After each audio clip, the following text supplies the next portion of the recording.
Shalom shalom bene data, Yesu ashimwe cyane. Shimye Imana yongeye kumpa kano kanya kugira ngo tuganire ku ijambo ryayo. Amagambo yayo twasomye uyu munsi ari mu Gutegeka kwa kabiri kuva ku bice 13 kugera ku bice 15. Twatangiye n'igitabo cy'Abagalatiya igice cya mbere. Ni amagambo yuzuzanya kandi atwigisha kugira neza kw'Imana, kubaha Imana, gukunda Imana ndetse no kwitondera amategeko yayo, tudateshutse iburyo cyangwa ibumoso, tudakurikije abahanuzi b'ibinyoma bo mu gihe cya none, akaguhanurira ibiri byo ndetse ngo bikanasohora, ariko nyuma akagukoresha ibizira byangwa n'Uwiteka. Imana yacu idufashe. Si ibiriho uyu munsi ahubwo byahozeho na kera. Dusomye muri Bibiliya z'Ikinyarwanda ibice 13 guhera ku murongo wa 2, ariko mu zindi Bibiliya no guhera ku murongo wa 1 haranditse ngo ibimenyetso by'abahanuzi b'ibinyoma. Ku murongo wa 2 muri Bibiliya y'Ikinyarwanda igice cya 13, muri mwe nihaboneka umuhanuzi cyangwa umurosi akakubwira ikimenyetso cyangwa igitangaza, icyo kimenyetso cyangwa icyo gitangaza kigasohora, icyo yakubwiye agira ati duhindukirire izindi mana izo utigeze kumenya tuzikorere. Ku murongo wa 4 handitse ngo ntuzemere amagambo y'uwo muhanuzi cyangwa y'uwo murosi, kuko Uwiteka Imana yanyu izabibagerageza ngo imenye yuko mukundisha Uwiteka Imana yanyu imitima yanyu yose n'ubugingo bwanyu bwose. Ahubwo mujye muyoborwa n'Uwiteka Imana yanyu, muyubahe, mwitondere amategeko yayo, muyumvire, muyikorere, muyifatanyeho akaramata. Imana yacu ishimwe cyane.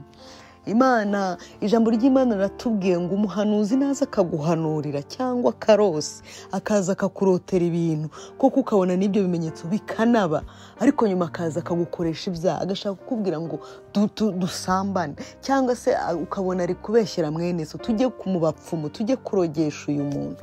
Kandi nubwo yaba yaguhanuriye ariko ngo ntuzabyemere, ahubwo ngo wifatanye n'Imana yawe akaramata, womatane nayo. Ngo ahanini hari igihe ngo ibyo ngibyo ngo Imana yabikoreraga kugira ngo ibagerageze, irebe ko bafite imitima ikunda Imana, ifatanye nayo akaramata. Ngira ngo n'uyu munsi wa none biriho bene data, biriho. Ugasanga umuntu arahanura ibintu bikaba, akakubwira ibintu byakubayeho, akagira ate, akerekwa iby'iwawe byo mu minsi ya kera, ariko ugasanga ni wa wundi uca inyuma umugabo, cyangwa se ni wa wundi uca inyuma umugore we. Ugasanga ni wa wundi uroga, ni wa wundi w'umunyeshyari, ni ubarizwaho amagambo, ni utagira ibanga. Ariko ku cyitwa inzozi, ku cyitwa ubuhanuzi, ku cyitwa kwerekwa, byose arabifite. Imana idufashe, Imana idufashe bene data, kandi nawe kugirire neza.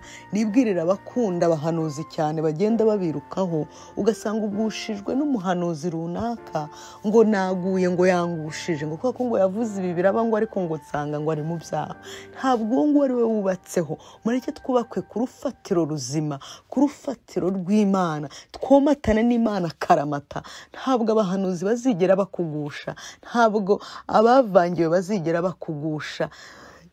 Ibyo bihwanye n'amagambo twasomye mu Bagalatiya igice cya mbere, biruzuzanya cyane, nabikunze. Amagambo ari mu Bagalatiya igice cya mbere, wenda duhere ku murongo wa 8, haranditse ngo ariko nihagira ubabwiriza ubutumwa butari ubwo twababwirije, ari twe cyangwa ndetse marayika uvuye mu ijuru, avumwe.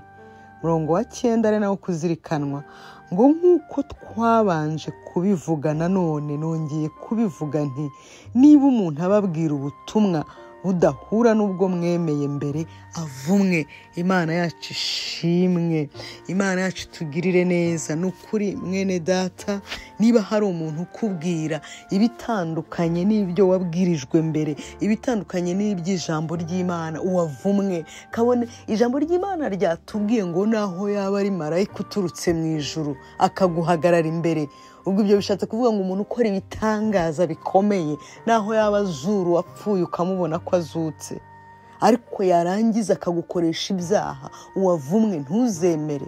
Yarangiza ukabona ari kubwira abantu kujya mu bapfumu, ari guca abantu amafaranga, ari gukora ibizira bitari ibyo gushimwa, uwo ntuzamwemere, uwavumwe. Ikindi kandi uwo ntazakugushe, kuko si we rufatiro rwawe. Urufatiro rwacu ni Kristo. Dukwiye kwiyomatana n'Imana akaramata. Imana ibahe umugisha bene data.